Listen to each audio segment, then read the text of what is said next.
দেখুন, একটা কথা বলি,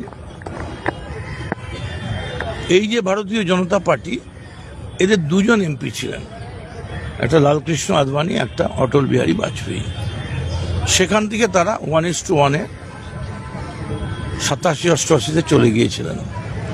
ভারতবর্ষে কিন্তু ইন্ডিয়া জোট বলে একটা জোট এখন রয়েছে এবং অত্যন্ত তৎপরতার সঙ্গে একে অপরের সঙ্গে যোগাযোগ রাখছে এবং যে কোনো দিন এই ইন্ডিয়া জোট কিন্তু তারা রাস্তায় নামবে।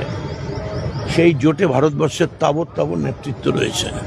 আর যারা যারা বলছেন যে আমরা আলাদা করব, আমি অত্যন্ত বিনীতভাবে করজোড়ে তাদের কাছে একটা প্রশ্ন করব যে ইলেকশনে দাঁড়াবার আগে তৃণমূলের জামাটা ছেড়ে দাঁড়ালেন না কেন? তৃণমূলের জামাটা ছেড়ে যে আমি অমুক, আমায় ভোট দিন, তাতে দেখা যেত যে মানুষ কি বলছে, 500 ভোটও পেতেন না। So this is not fair. This is unfair. I strongly condemn this attitude of my ex-colleagues. Thank you.